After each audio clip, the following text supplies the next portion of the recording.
বিসিপির home of ক্রিকেটের আশপাশে যে শ্রীলঙ্কান সান্ডা ঘোরাঘুরি করেন তাকে আটকানোর, ধরার, খাঁচাবন্দি করার কিংবা তার গলায় বা লেজে রশি লাগানোর জন্য কেউ নেই। বাংলাদেশ ক্রিকেট বোর্ড সান্ডা পালে না, তবে বাংলাদেশ ক্রিকেট বোর্ডের যে এরিয়া রয়েছে, হোম অফ ক্রিকেটের যে এরিয়া রয়েছে, সেখানটা একজন সান্ডা প্রায় ঘোরাঘুরি করেন, তিরিং বিরিং করে বেড়ান। অ্যারাবিয়ান মরুভূমিতে এই সান্ডাদেরকে ধরার জন্য, কফিলের ছেলেদের খাওয়ানোর জন্য অনেকেই অনেক বেশি অ্যাক্টিভ থাকলেও বিসিপির হোম অফ ক্রিকেটের আশপাশে যে শ্রীলঙ্কান সান্ডা ঘোরাঘুরি করেন তাকে আটকানোর, ধরার, খাঁচাবন্দি করার কিংবা তার গলায় বা লেজে রশি লাগানোর জন্য কেউ নেই। বাংলাদেশ ক্রিকেট বোর্ডের আশপাশে আমরা অনেক রশি দেখি, খেয়াল করে দেখবেন যে বাউন্ডারি রোপ বলে যেটাকে, অনেক মোটা মোটা রশি, আমাদের হাতের মতো মোটা, কিন্তু সেই রশিগুলো দিয়ে এই সান্ডার লেজ বাঁধার কেউ নেই। Gamini D Silva Bangladesh cricket বোর্ডে হোম অফ ক্রিকেটে এমন এক সান্ডা যার কারণে ওখানে আশপাশে অন্য কোনো সান্ডা আন্ডা দিতে পারে না, বংশবৃদ্ধি ঘটে না। তিনি আছেন, তিনিই থাকবেন, তিনি ফরএভার। এই পৃথিবী যতকাল থাকবে, এই সূর্য যতকাল কিরণ দিবে, এই চাঁদ যতবার অমাবস্যা আর পূর্ণিমার এক্সপেরিয়েন্স আমাদেরকে দেবে, গামিনী ডি সিলভা ততদিন থাকবেন।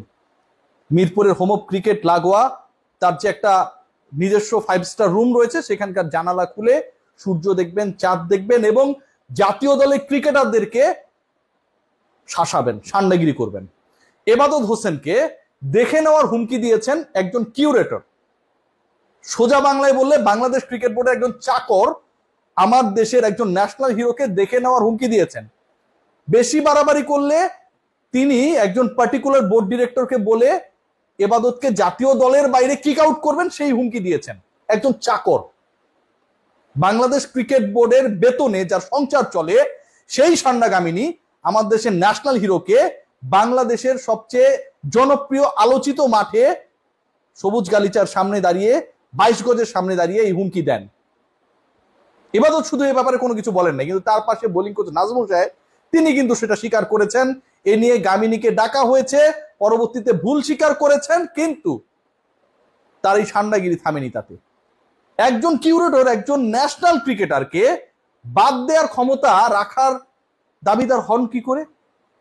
একজন শ্রীলঙ্কান কিউরেটর যার চাকরি নিয়ে টানাটানি, যিনি এফ গ্রেডের উইকেট তৈরি করেন, সেই পার্টিকুলার কিউরেটর বাংলাদেশকে মাউন্ট মঙ্গানুই টেস্ট জেতাতে যেই ক্রিকেটার অবিস্মরণীয় ভূমিকা রেখেছিল, বাংলাদেশের এভার বেস্ট টেস্ট হিস্ট্রি যদি আপনি একটা শর্ট লিস্ট করেন সেটা একটা হবে, সেই এবাদত হোসেনকে তিনি দেখে নেবার হুমকি দিলেন।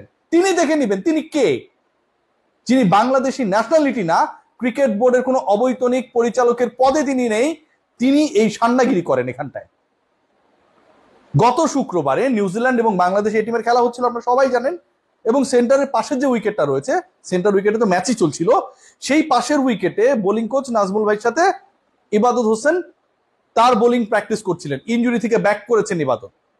ইনজুরি থেকে একজন ক্রিকেটার ব্যাক করা, জাস্ট আমি একটু এক্সাম্পল দিলে আপনারা আরো ভালো বুঝতে পারবেন।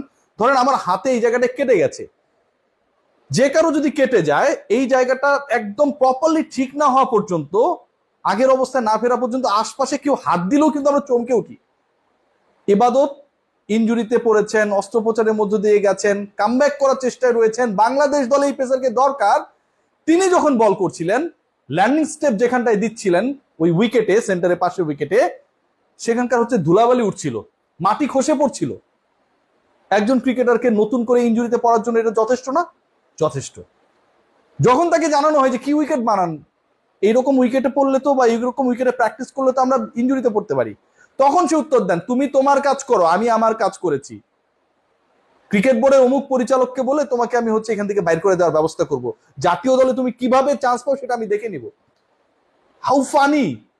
একজন চাকর মনিপকেই হুমকি দেয়। মনিপ তো বাংলাদেশ ক্রিকেট বোর্ডে এত টাকা কেন, এত অর্থবিত্ত কেন ক্রিকেটারদের পারফরমেন্সের জন্য?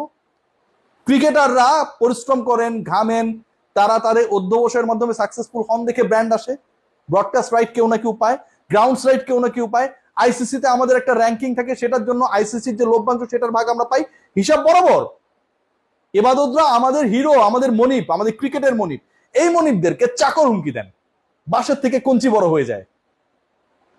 বাংলাদেশ ক্রিকেট বোর্ড কোন একজন ক্রিকেটার যদি কোনো একটা অকারেন্স করতো, ধরেন আরেকজনের দিকে তেরে গেছে অথবা গামিনীকে কি উল্টা গালি দিয়েছে, আমরা আমাদের মিডিয়া গ্রুপে বিসিবি একটা দারুণ ইংলিশে, বাংলায় লিখবে না, ইংলিশে সুন্দর করে লিখতো যে অমুক অমুক ধারা অমুক অমুক বিষয়ে তারা হচ্ছে অবগত না, এই জিনিসগুলোকে ব্রিচ করেছে এবং এটার কারণে অমুক ক্রিকেটারকে আমরা শাস্তির আওতায় নিয়ে আসলাম। কর্মকর্তাদের ক্ষেত্রেও, ক্লাবের যারা কর্মকর্তা তাদের ক্ষেত্রেও একই জিনিস ইংলিশে সুন্দর করে লিখে দেয়।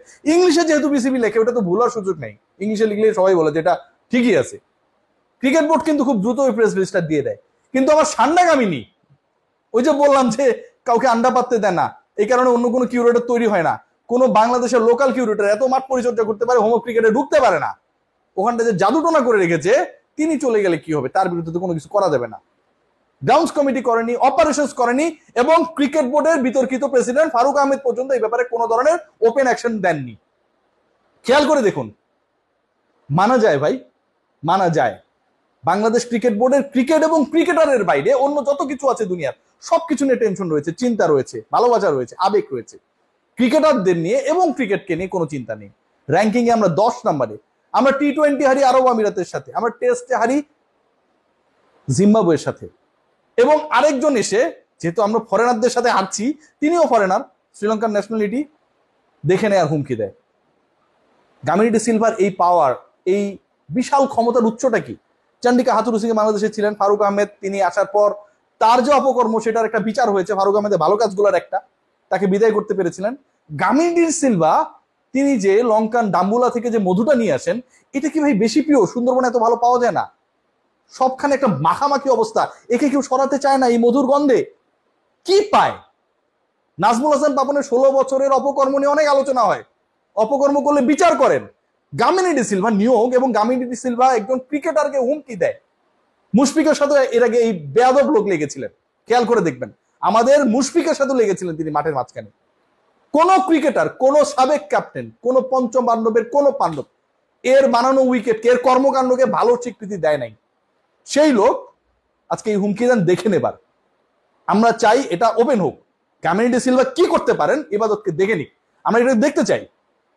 এত বড় সাহস তার। বাংলাদেশ ক্রিকেট বোর্ডের যদি বিন্দুমাত্র ব্যক্তিত্ব থাকে, আগামীকালের মধ্যে গামিনী ডি সিলভার মিসকন্ডাক্ট নিয়ে আপনারা প্রেস রিলিজ দেবেন। যদি এটা না করেন, আমি আমার তরিকায় যাব। এটা হুমকি না, এটা প্রতিবাদ। একজন বাংলাদেশি হিসেবে, বাংলাদেশের ক্রিকেটের সাথে জড়িত একজন স্টেক হোল্ডার হিসেবে, প্রতিদিন মাঠে যাওয়া সাংবাদিক, ক্রিকেটারদের পরিশ্রম আমরা দেখি, সেই হিসেবে আমি চ্যালেঞ্জ করলাম, আপনারা যদি গামিনী ইস্যুতে স্ট্রিক্ট অবস্থানে না যান, তার মিসকন্ডাক্ট নিয়ে যদি আপনারা কোনো কিছু না করেন, আমি আমার মতো করে ব্যাপারটা দেখব। এবং প্রেসিডেন্ট ফারুক আহমেদ, ডেফিনেটলি আপনি যেসব উল্টাপাল্টা কাজ করেন সেগুলো আরো বের করার ক্ষেত্রে, ওই যে কি থাকে না, সান্নার তেল খেয়ে হচ্ছে শক্তিশালী হয়ে লেগে যাওয়া, সেটার চেষ্টা করব। গামিনীর শাস্তি চাই।